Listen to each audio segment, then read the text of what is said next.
You wake up somewhere between the beginning of time and the end of appetite. The ground is packed earth, the air thick with smoke and moss. There's a smell in the air that recalls sweaty meat and hot stone, and a distant crackling that betrays something in combustion. Maybe wood, maybe a boar's limb, maybe a mistake. Here in the twilight of prehistory, food is still an accident. Nothing is served, everything is found. You crawl out of the cave, eyes still heavy, and watch your tribemate trying to chew a bone, like someone searching for philosophy in a set of dentures. There's something deeply moving in this futile attempt. It's the beginning of gastronomy, the first barbecue, archaeologists say, with eyes half closed in doubt.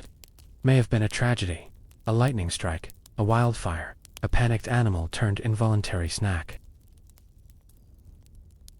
One day someone realizes that what comes out of the fire is not only easier to chew, but also kills a bit less. The culinary revolution begins without applause, just with more confident chewing and fewer gut screams at night. You walk among stones and branches, feeling your bare feet against the dampness. The forest pulses with life and digestive possibilities. Mushrooms, some divine, others fatal. Fruits, colorful and treacherous. Hunting is dangerous, but eating unknowingly is too. Thus is born the first rule of cooking: taste with caution and be ready to run. At night, around the fire, there are stories whispered between timid bites. A hunted auroch, a slippery river fish, a root that triggered visions of a three-eyed beast, or maybe it was just indigestion. No one is sure. But everyone listens. Food is, above all, a narrative event. Time passes. Someone molds a rudimentary bowl with their hands, clay and water. Then heat. It works. But before that, of course, there were skulls. Yes, for a time, human heads were reused as cooking utensils. Practical, anatomical, and, let's say, intimately recyclable. Maybe it was a tribute. Maybe just lack of options. Archaeology hesitates. You observe this scene with sleep-heavy eyes, lulled by the slow rhythm of human discovery. The crackle of fire, the scent of something roasting or slightly overdone, and the solemn silence of someone chewing something they don't recognize, but accept. The act of eating here is a leap of faith and a collective pact.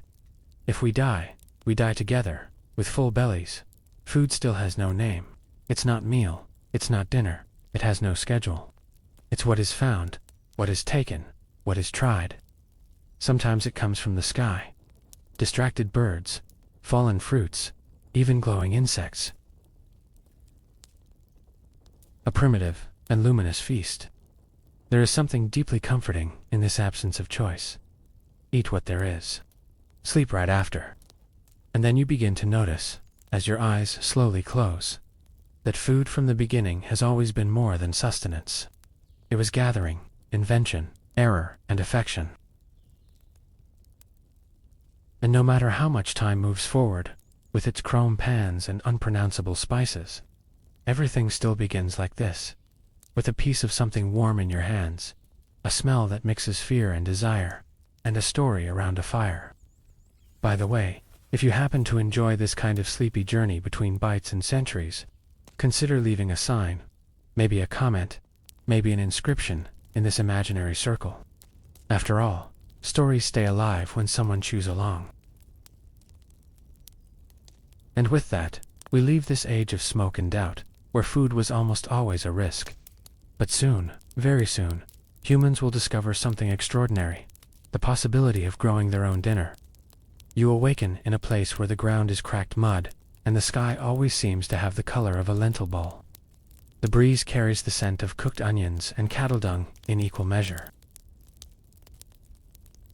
Welcome to Mesopotamia, cradle of civilization, of writing, and of the first half-baked bread in history. In front of you, irrigation canals snake through fields of barley and wheat.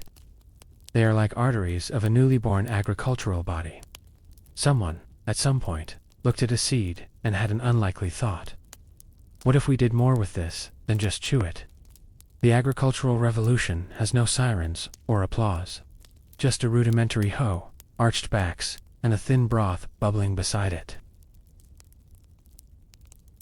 But this is where everything changes. You watch a skinny man with sunken eyes grinding grains with a stone as worn as time itself. He doesn't know it, but he's inventing the concept of breakfast, and the bread. Bread is a mystical brick. Heavy, dense, dark as the soul of a Sumerian tax collector. They didn't care about softness. Bread was a vehicle, an edible plate, an excuse to pile something on top, hard as the judgments of the gods. And yet, beloved, beer, on the other hand, is the true queen. Here it emerges, not as recreation, but as liquid bread. Literally, the fermented barley is drunk with long straws, not for style, but to avoid the floating sludge. Every sip is an act of faith and persistence. It's said that workers received part of their wages in beer. They signed receipts on clay tablets, 1 day of work 2 jugs, practical and vaguely poetic. In the temple, priests offer flatbreads and date cakes to the gods. Food is prayer. And also tax. Everything revolves around grains. The storehouses are fortresses. Storing food is storing power. Eating well is a privilege. Eating poorly is the norm. You are invited to a banquet. No cutlery. You use your fingers, your teeth, and a piece of bread as tongs. There's lentil stew, onion leek, a salted fish of dubious origin, and a thick sauce that tastes like mystery and sand. And of course, the hard bread, soaked until it loses the will to exist. In the distance, the scribe observes and records who ate, how much, who owed, who gave. Eating is political, it's ritual, it's record, and it's also a constant doubt. Is this broth fermented, or just aged with dignity? At night, the sounds of the city fade beneath the hot desert wind. You lie on a rough mat, stomach full of grains and yeast, and you think, maybe it was here that humanity decided food is serious business. That there is beauty in a golden barley field. That cooking can also be writing, not in words, but in flavors.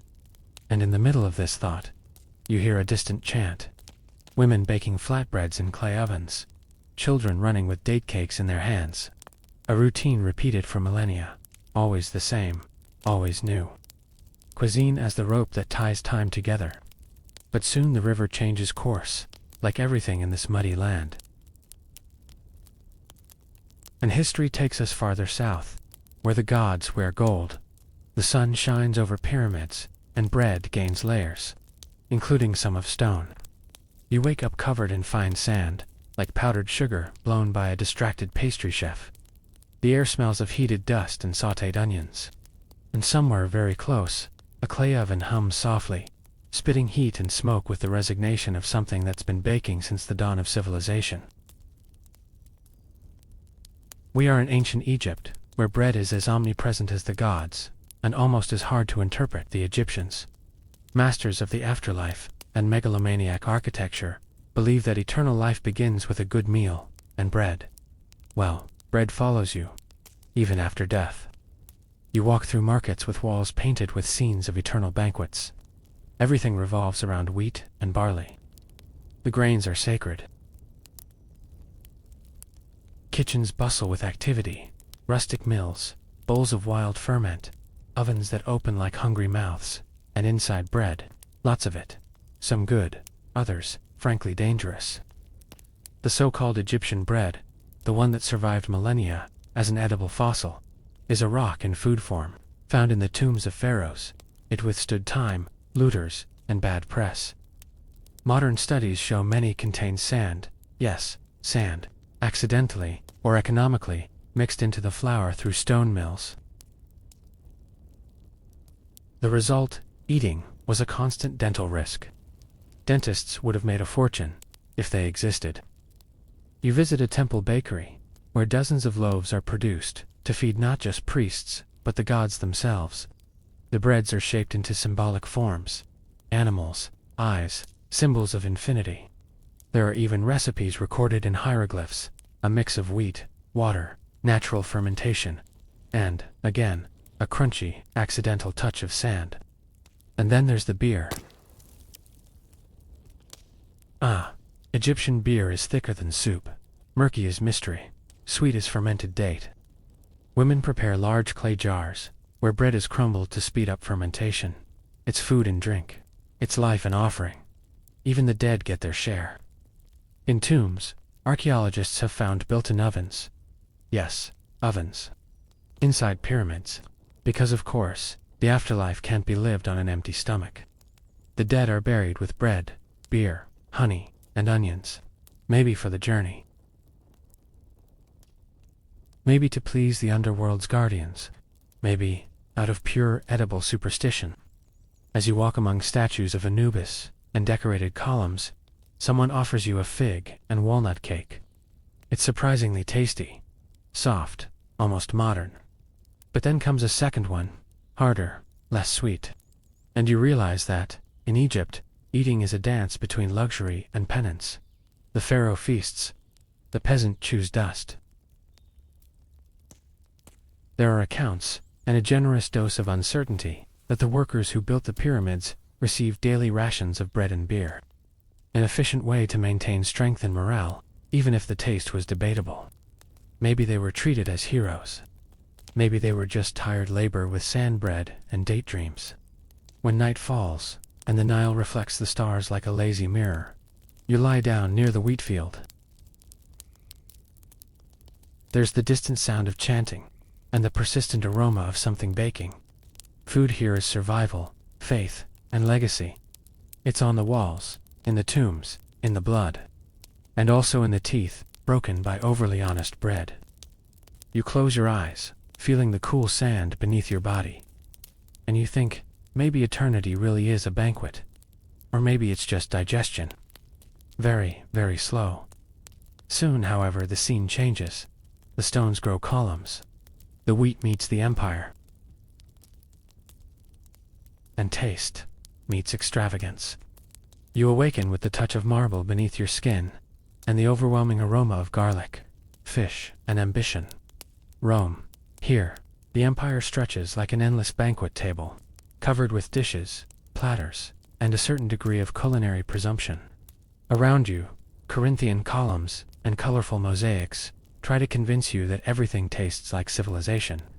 But soon, a servant offers you a steaming bowl of something that looks like melted fish. And that's when your initiation into garum begins. Garum is not a dish, it's a state of mind. A fermented sauce made from fish entrails left in the sun for days or weeks, depending on how much one despises the human sense of smell. It's used on everything, from meats to desserts. Like the ketchup of the gods, if the gods had sinusitis and poor boundaries. You're led to a banquet in a villa atop a hill. There are cushions, spilled wine, lyre music, and a host who laughs too loudly.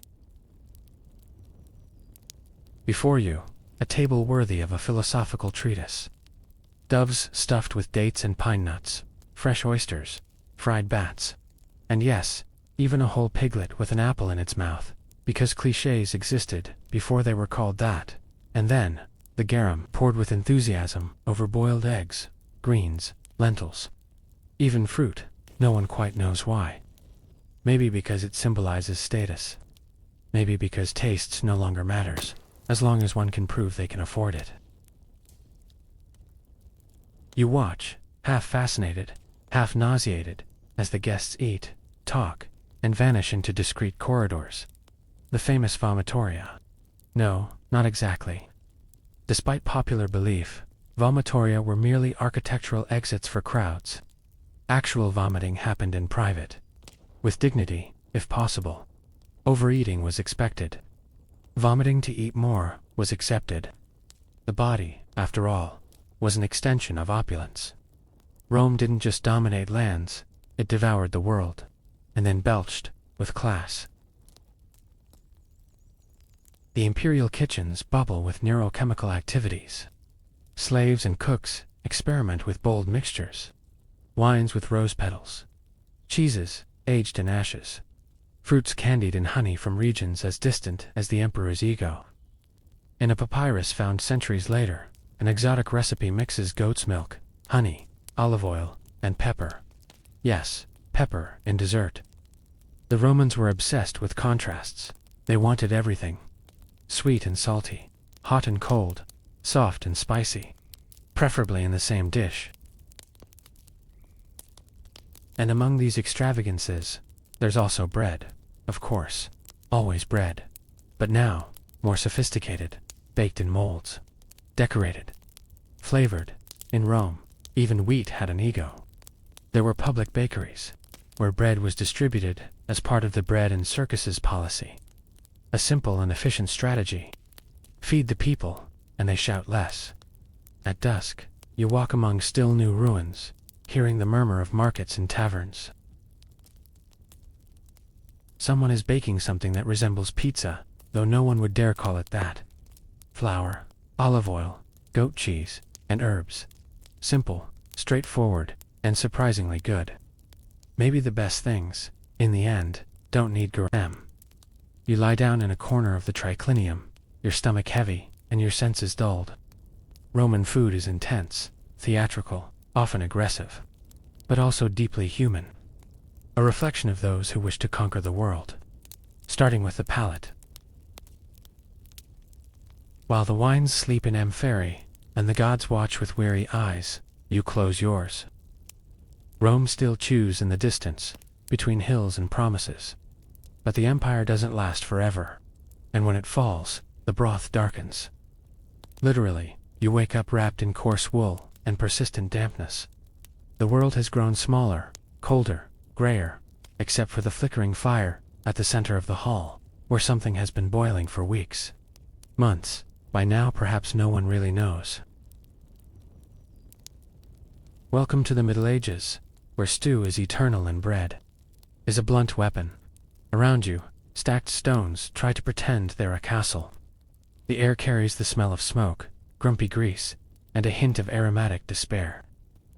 In the pot suspended over the fire, a dark broth bubbles slowly, as if it has its own opinions. It's perpetual stew, also known as the thing that's always been there. This soup has no fixed name, no recipe. It's a living organism, where new ingredients are added as they appear. A bone today, a root tomorrow, a forgotten turnip piece. If you're lucky, maybe some meat. If not, probably suspicious mushrooms and stubborn onions. And the broth is never changed, only replenished. There are reports of cauldrons simmering for generations. Some say a broth survived 100 years. Others, with more sense of hygiene, hope that's an exaggeration. You approach the fire and receive a wooden bowl and a spoon carved with care, or desperation. The taste is dense. There's something comforting in it, even if you chew more than expected. The stew is the heart of the home, the village, time itself. It nourishes, warms, gathers, and yes, sometimes intoxicates, but only the weak complain. Bread, in this setting, is a hard and unyielding presence. Literally hard. Often used as a plate, the so-called trencher breads, thick pieces that absorb the broth and, at the end of the meal, are eaten, or given to the poor, or to the dogs. Hard to say in what order. There's rye bread, dark and bitter. There's oat bread, crumbly. And there's famine bread, made from whatever could be ground. Tree bark, roots, hope. Beer, on the other hand, holds firm, thicker than expected. Served warm, because the concept of refrigeration is as distant as weekly bathing. Women, in particular, are the brewers of the time. They ferment, mixed herbs, test combinations. A domestic, sacred art absolutely necessary to keep spirits tolerable. You visit a monastery kitchen. There, among prayers and forced silences, monks create moldy cheeses with care, and breads that resemble bricks with souls. They guard recipes like relics, and when honey is left over, they make dense, almost esoteric cakes. Everything is prepared slowly, because time, here, walks in wooden shoes. Between castles and fiefdoms, there are also spices. From afar, extremely expensive. Black pepper, nutmeg, cloves. More valuable than gold, used in tiny amounts, more to display wealth than to add flavor. Those who season well are rich, those who don't claim they like the natural taste of things. Night falls slowly. You hear the wind passing through the cracks in the wall, taking away some smoke and the scent of turnip. The stew keeps boiling, like a sentence never finished. Someone stokes the embers, someone stirs the broth, someone breaks more bread with the subtlety of a hammer. You lie down on straw, covered with a blanket that itches like divine judgment. Your stomach feels heavy, but warm. The world outside is uncertain, but here, around the fire, there's routine, flavor, and a strange sense of eternity, as if everything could be solved with a steaming bowl and a little patience. But soon, far beyond the soaked fields and damp walls, a more seductive aroma rises. Something exotic, coming from afar, mounted on camels and spices. And you set off, with curious appetite and a tongue ready to burn. You wake up to the scent of dormant clove and warm dust, as if the air had been seasoned with patience. Around you, markets bubble in languages you don't understand, but smells you recognize from dreams. Ginger, cinnamon, nutmeg, cardamom. This is the East, and everything here seems to know more than it says. You are somewhere between Baghdad and Calicut, when the world was not yet round, but spices were already circling it. Caravans cross deserts with the arched backs of camels and men. They carry not just goods, but promises and spices. Many spices. The food here is a perfumed ritual. Nothing is simple. There are layers, timings, intentions. A rice dish may carry 30 spices. A stew, 50 stories. You taste a flat hot bread straight from the tandoor. It comes with clarified butter, the scent of charcoal, and a humility that hides centuries of perfection. You enter a Muslim kitchen during the Islamic Golden Age. Cauldrons simmer with lentils, lamb, dried plums. There are pots for rice, others for yogurt, others just for tea. The cooks, with henna-covered hands and deep knowledge, add saffron as if writing poetry. The flavor is complex, yet soft. The result, a comfort that dances. In India, you learn about the balance of the doshas, the body's humors. Food here is not just taste, it's medicine, and philosophy, and at times, challenge. You try something with turmeric, then tamarind, then pepper, that burns not the tongue, but the memory. A grandmother smiles at you with beetle-stained teeth and offers something that looks like dessert, and maybe it is, or maybe it's a joke. Between tea boiled with milk and ginger, you hear talk of roots. Of traders crossing oceans just to bring a handful of clove. Of wars started over pepper. Of empires falling because someone desperately needed nutmeg. It's serious, it's historical, and, at the same time, deeply ridiculous. You enter an Ottoman harem, where hidden kitchens prepare banquets for eyes that rarely see the street. There are pistachio sweets, apricot pastes, eggplant dishes that seem blown upon by tired angels, and everything perfumed. Everything with intention. Some say that in certain palaces, lovers chewed cardamom before secret meetings to perfume the mouth and perhaps the soul. Others suggest it was just a passing trend. Historical truth is uncertain, as always. But one thing is clear. Eastern food is not rushed. It is made with the kind of time the West forgot. You feel it as you chew a rose-flavored sweet and hear the clink of silver cutlery tapping Chinese porcelain. Here, eating is still art. Still pause. And then, you look at the map of the world. The spice routes cut across oceans like golden scars. Cities rise around warehouses. Peoples mix. Flavors contaminate, in the best sense. And for a moment, everything seems connected through the stomach. But soon, you hear a deeper sound, a drum, thunder. No, it's corn being ground by stone hands, and the world is suddenly different. Further south, more American, where corn is not a plant, it is a deity. You wake up among broad leaves and the distant sound of a marimba. The humidity is almost a seasoning, and the air smells of living earth and something slowly toasting on hot stone. We are in the Americas before they were called that, in civilizations that danced under the sun while shaping gods from corn and chocolate. Here, eating is not a habit, it's religion. Corn is not just a dietary staple, it is the raw material of humanity. According to the Maya, yes, you are made of corn. Literally. The gods tried clay, they tried wood, and nothing worked. It was corn that succeeded. And since then, everything revolves around it. You watch a woman preparing tamales. The dough is wrapped in banana leaves, filled with whatever is available. Beans, chili, meat, or simply faith. It's steamed until soft, almost spiritual. Each tamal is a small ritual, an edible offering. Nearby, a man grinds cacao beans on a mataya. He adds chili and hot water, beats the mixture until it froths. This is zocolatel, the drink of the gods. Bitter, spicy, intoxicating. Nothing like the chocolate you know. This doesn't melt in your mouth. It challenges. It's as potent as prophecy. Cacao here is not dessert, it's currency. With it, one buys, negotiates, corrupts. There are reports that a rabbit costs 10 beans. A slave, 100. Perhaps an exaggeration. Or perhaps humanity has always overvalued bitterness.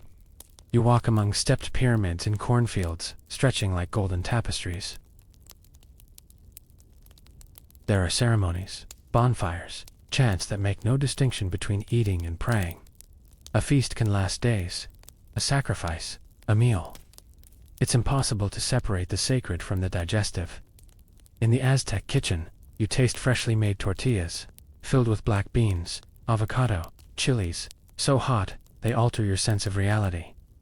Someone laughs, you cry. There is no water. Only pulque, a fermented agave drink, murky and thick. It revives and confuses. You accept. Pre-Columbian cuisine is essentially plant-based. Corn, beans, and squash. The agricultural triad known as the Three Sisters. A combination nearly nutritionally perfect. When the Europeans arrived, they were baffled. Where's the wheat? Where's the beef? But the people here had already discovered how to live with balance, and with flavor. You hear of gods with unpronounceable names and symbolic appetites. Some demand corn offerings. Others, hearts. But in daily life, food is communion.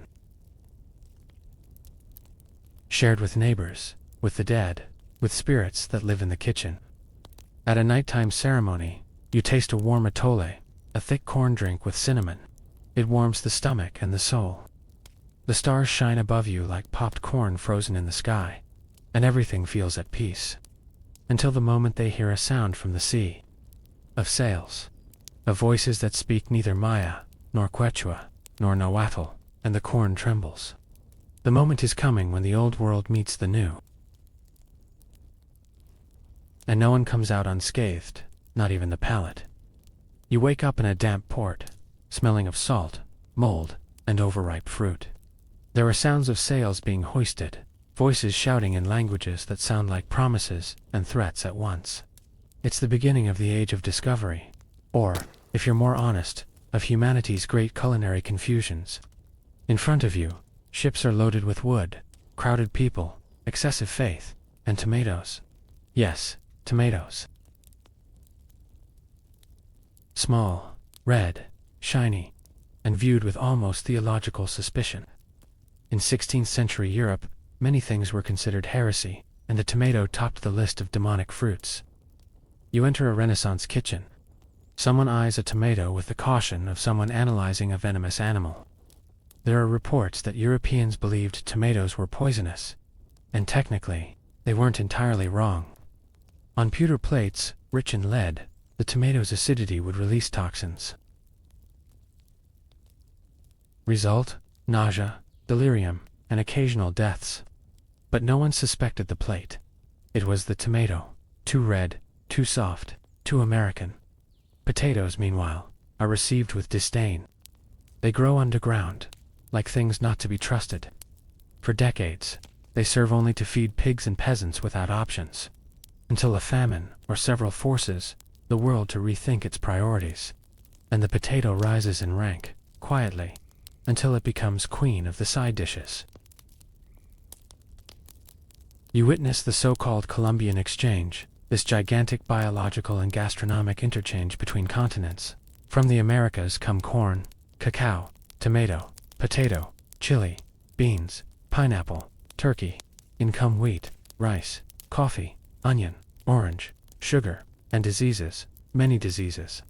A planetary buffet with side effects. In Spain, someone tries corn for the first time, frowns, what's it for? Soon, it becomes polenta, arepas, and a million names. In Portugal, American beans become the base of feijoada, which becomes a national soul. In France, American chocolate becomes a luxury. And in the tropics, sugarcane spreads like a weed, with conquest plans. You hear stories of aristocrats poisoned by tomatoes.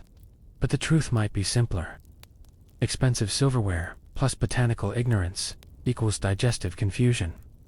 As always, history trips over its own vanity.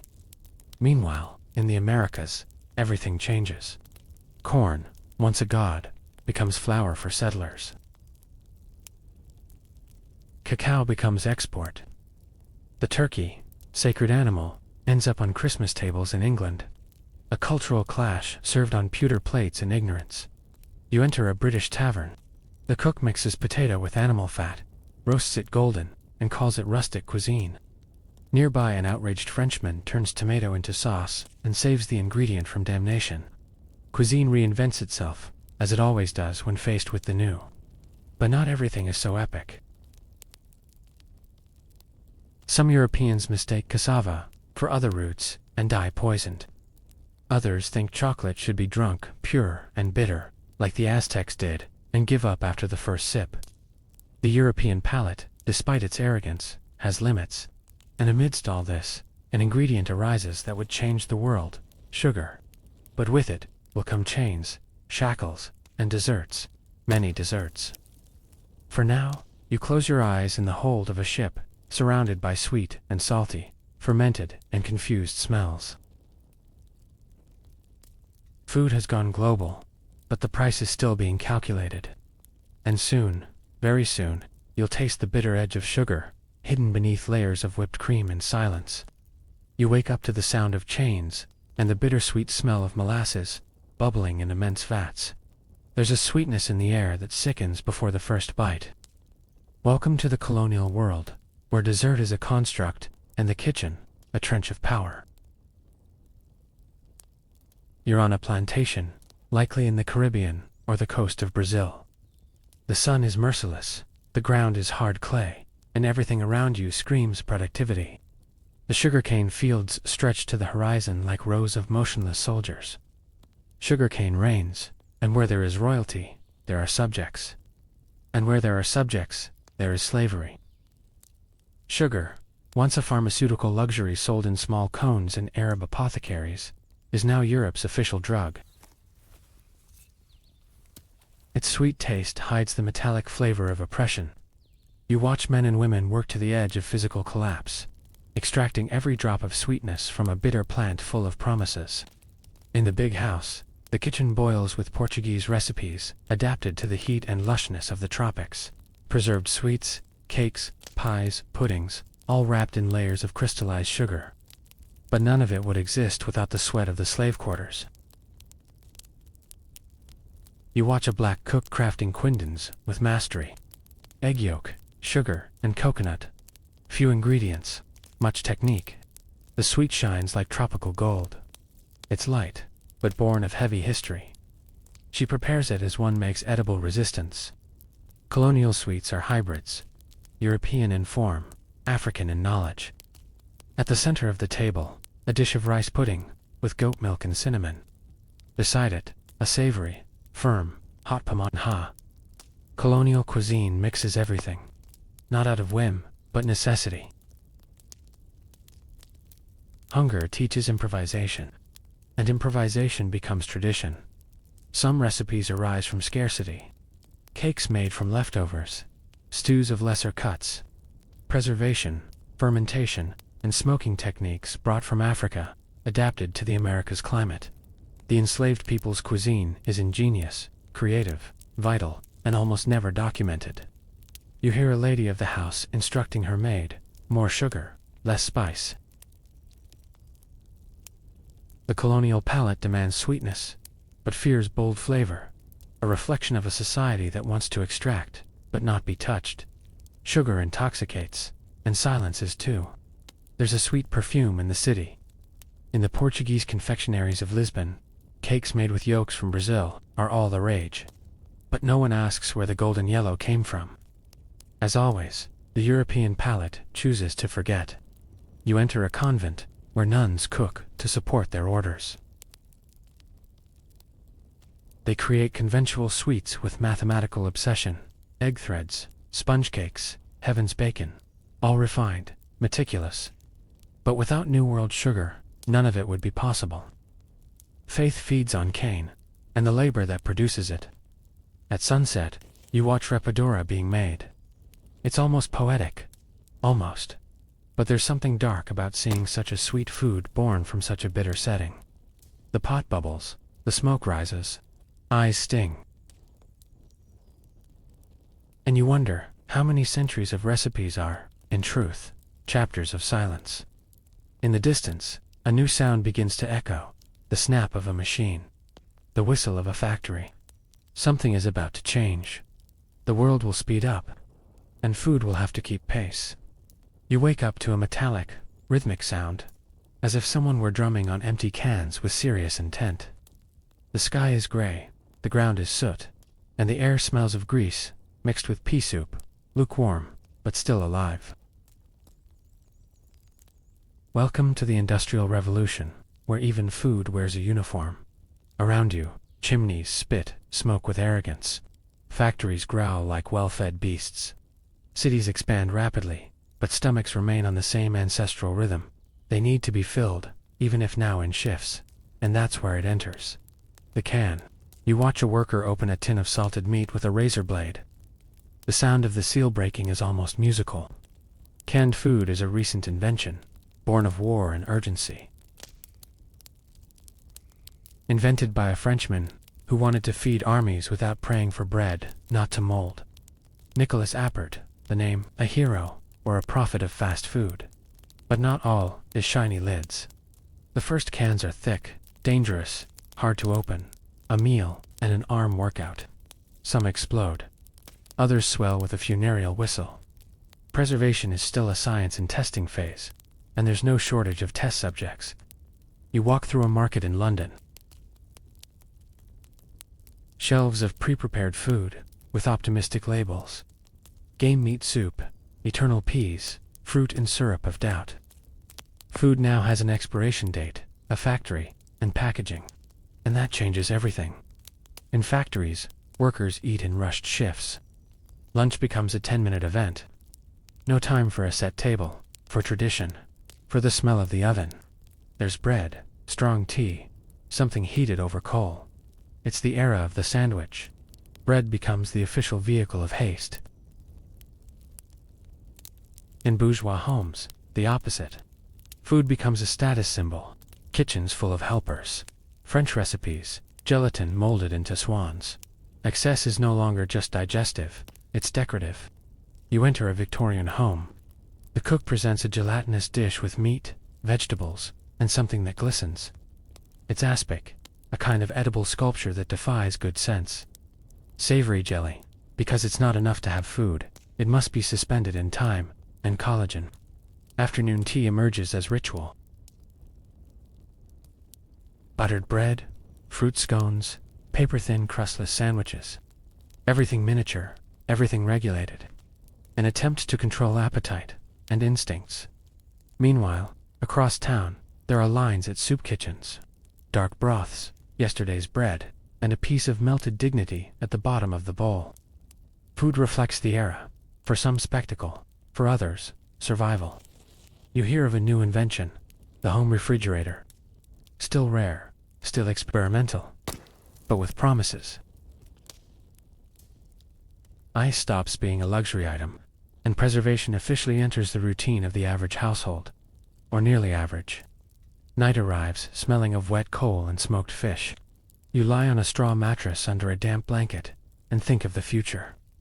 Food now has packaging, labels, instructions, but it has lost a bit of soul. But much is still to come. Because if there's one thing humans do with mastery, it's war. And the next chapter of this story comes with explosions, dry rations, and military chewing gum. You wake up to the dry sound of marching boots and the constant hum of airplanes that seem to carry more tension than bombs. Around you, the world is in survival mode, and food adapts or surrenders. It's wartime. We're in the First and Second World Wars, where the dish of the day is scarcity, and the menu a matter of military logistics. You find yourself in a trench, surrounded by mud, smoke, and an undefined smell that mixes sweat, metal, and canned meat forgotten in the sun. The nearest meal. A biscuit, as hard as a poorly made diplomatic decision. These biscuits have a name, hardtack, or hell biscuits, among soldiers. Made of flour, water, and a disregard for joy. They're practically edible fossils. Some were found intact, decades later, in still-sealed cans, relics of a palate that lost the war. Beside you, a canned ration called Spam, a miracle of the food industry, made of processed meat, fat, and enough salt to preserve a soul. Loved by some, hated by many, but eaten by nearly all.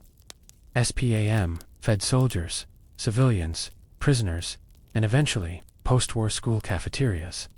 A legacy hard to digest, but the army doesn't live on cans alone. During World War II, care rations emerge. Portable survival kits with everything a soldier supposedly needs. Crackers, bitter chocolate, instant coffee, chewing gum. Yes, chewing gum. Created as a military item to reduce stress, aid digestion, and keep the mouth busy. A chewable psychologist, you enter a military kitchen. Giant pots boil rice, thin soup, canned vegetables. Everything measured, weighed, accounted for. Every calorie matters. Food is math, not pleasure. There are reports of soldiers who preferred eating grass to facing another mess hall meal. Literally, perhaps exhaustion, perhaps protest. On the home front, families ration. Coupons for milk, sugar, butter. Recipes adapted with what's available. Eggless cake, wheatless bread, tomato-less sauce. Where recipes arise. Creative, economical, desperate. Some survive to this day. Others were forgotten with relief. Government propaganda teaches, plant your victory garden, preserve, don't waste. Food becomes a patriotic cause. Saving is fighting, canning is resistance. And culinary creativity becomes a silent weapon. You visit a field canteen. A cook serves potato soup, with grated potato, boiled potato, and a base of fried potato. Monochromatic, functional, no poetry, but it feeds. The stomach, at least. At the war's end, as survivors return home, a new relationship with food emerges. Gratitude mixed with trauma. Gelatin becomes a symbol of abundance. Roast chicken, synonymous with a peaceful Sunday. Plenty becomes a symbol of victory. And Spam, curiously, becomes nostalgia for some. You lie under a thin blanket, your stomach growling not from hunger, but from the muscle memory of rations. The war ends, but the habit remains. Practicality, standardization, the taste of less. Food has been industrialized, definitively. And soon, the time will come for freeze-dried dreams, glowing food, dinner served in front of the television. Because peace has its oddities too. You wake up to an electric hum, and the bluish glow of a television left on in the corner of the room. There's a metallic plate on the table, covered in aluminum foil, and a sense of artificial comfort in the air, as if everything has been sanitized to the point of losing flavor. Welcome to the post-war world, where food finally becomes product. It's the 1950s. The home has become a laboratory. The kitchen, a stage, and the refrigerator, the new altar of modernity. You walk through a suburban American house. Everything gleams. The waxed floor, the advertising smiles, the apple pie decorated with surgical precision. The woman serves dinner with flawless lipstick and oven mitts that match the curtains. There's something disturbingly clean about it all. On the table, the TV dinner. A tray with compartments, each filled with a fraction of plastic-like food, mashed potatoes, peas, a piece of meat that defies definition, and all of it frozen until half an hour ago. It's the revolution of ready-to-serve. Eating becomes an act of convenience, not ritual. You don't cook, you heat. But the most surprising thing is, it works. Convenience beats flavor. And soon, thousands of households around the world adopt the model. Less time in the kitchen, more time in front of the screen. Dinner surrenders to entertainment, and the refrigerator claims space even in the imagination of the Jetsons. You visit an invention fair. A man proudly displays a freeze-drying machine. He explains that it removes water from food without altering its structure. A process used by NASA, the military industry, and now the civilian market.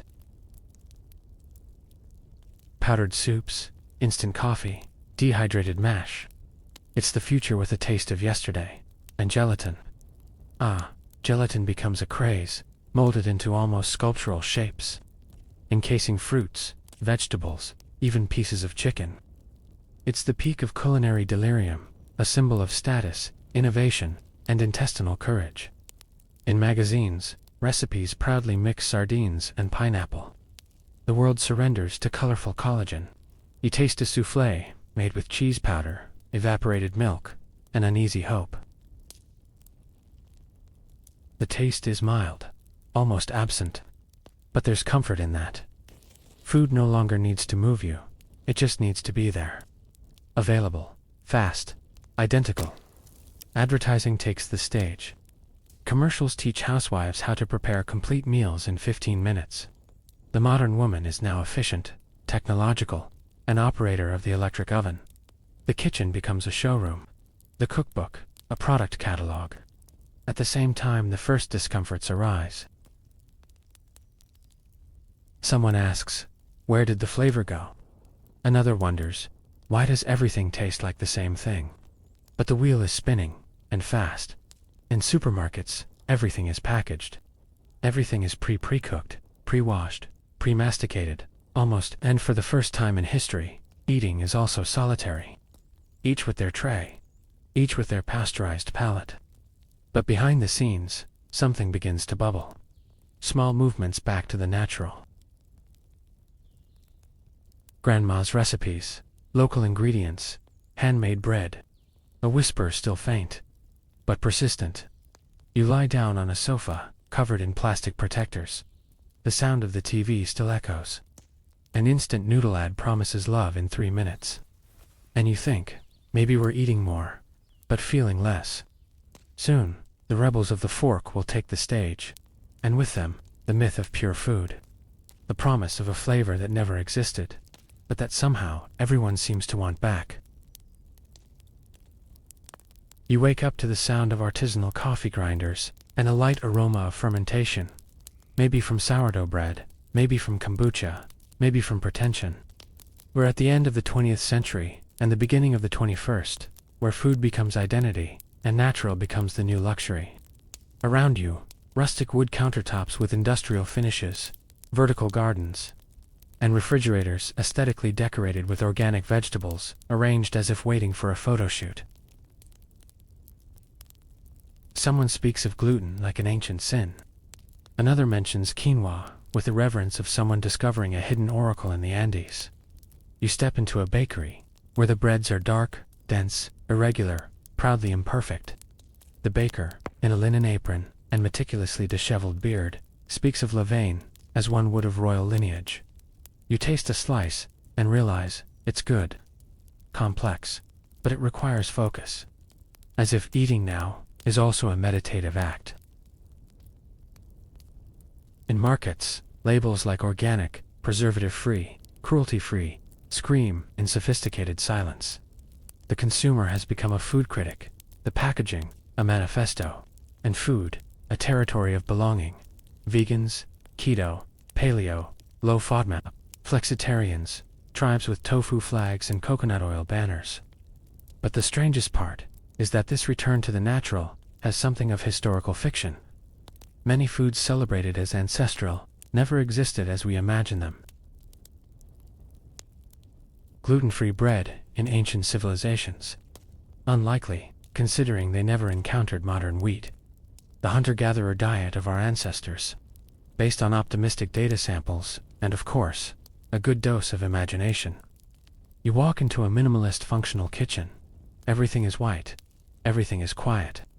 A young woman prepares a green smoothie with kale, spirulina, chia seeds, and a touch of nutritional euphoria. The taste is, frankly, strange. But the feeling of health compensates. Or so they say.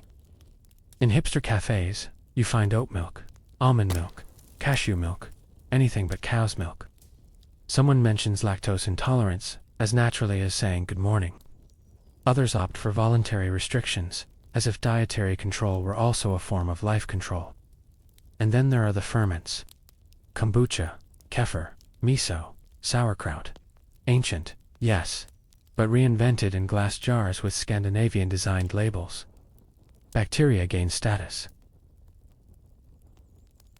You take a sip of something fizzy and sour, and pretend to like it, because health, now, is also performance. You hear a chef talking about recovering the true flavor of the carrot. He roasts it, reduces it, purifies it.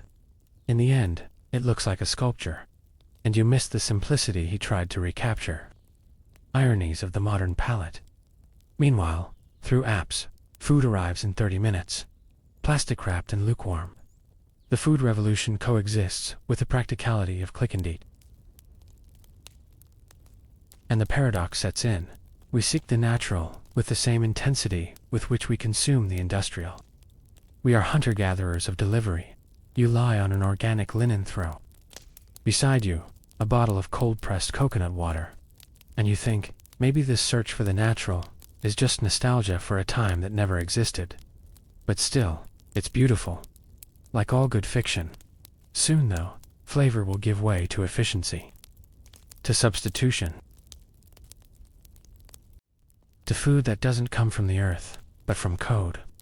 Because the future comes in powder.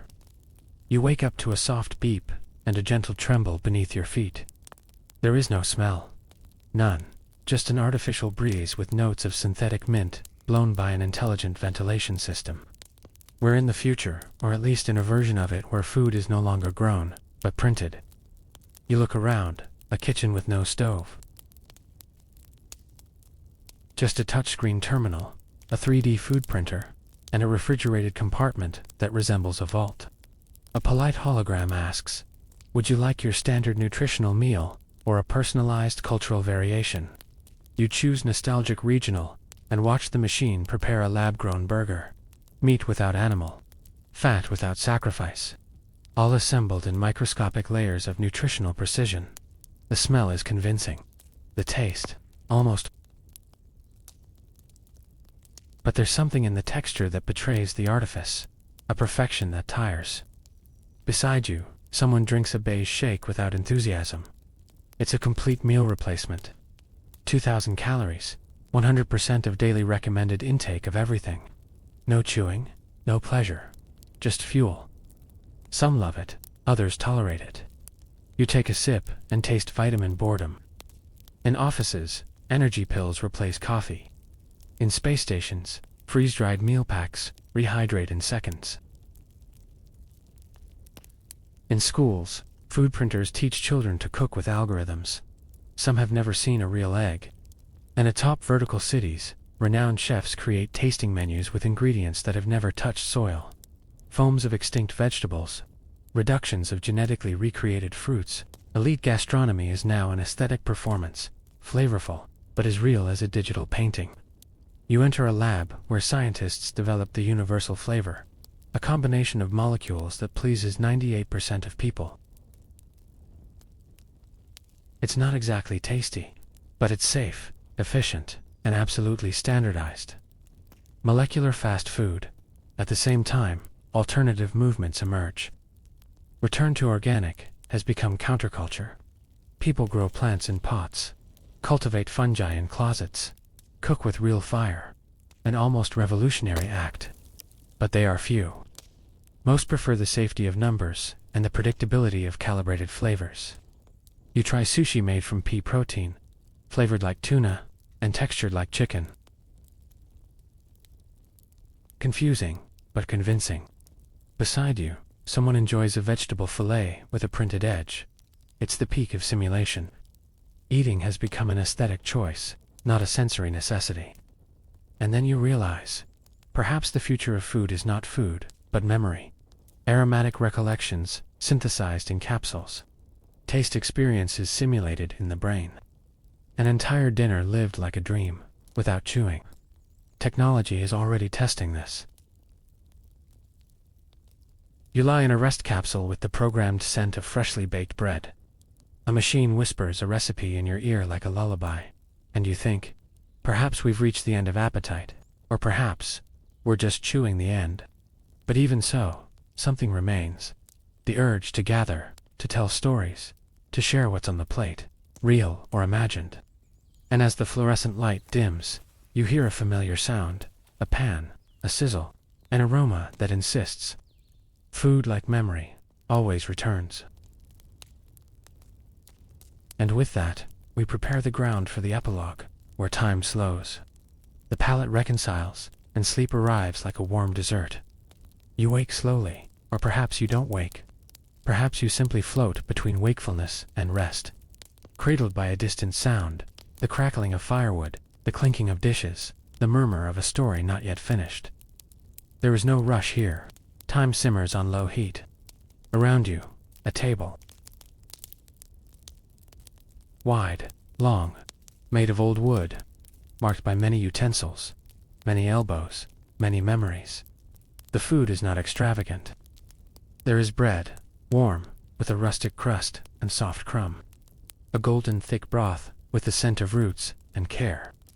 Fruit cut into shy wedges, honey dripping from a clay saucer, and tea, always tea, exhaling steam and gentle promises.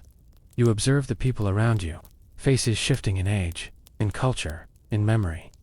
Some chew slowly, others simply listen. All belong. No one is hungry, but everyone eats. The meal is right, is relief, is permanence. And then you realize, this table is not in any one time, it is in all of them. The bread is the same, once shaped on the banks of the Nile. The broth has roots in the perpetual stew of the middle. Ages.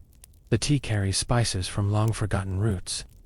The butter was churned by hands that also wielded hoes, books, keyboards, spears. Everything here has been served before. Everything will be served again. The air is warm, but not stifling. The light is low, like a childhood late afternoon. And the silence is full of sense, of memories, of small emotional digestions. No one speaks, but all understand. You tear a piece of bread, dip it in the broth. The taste is simple, familiar, not perfect. And because of that, comforting. The palate is memory, and here it rests. No ingredient shouts, everything whispers. A child falls asleep with a honey cake in hand. An old man smiles with the corner of his mouth, eyes closed. Someone pours more tea into a cup, the liquid spilling like a sigh. Sleep approaches, not as interruption, but as the final dessert. You lie down on a cushion, arms wrapped around yourself. The last thought is not about hunger, nor flavor. It is about sharing. Eating has always been that, dividing, welcoming, belonging. From the campfire to the digital capsule, we continue chewing our own stories. And as your breathing slows, as the sounds of the kitchen dissolve, you realize it doesn't matter what we eat. It matters with whom. It matters to remember. It matters to dream. The supper continues. Somewhere, sometime, someone still breaks bread. Someone is still waiting for you at the table. Good night.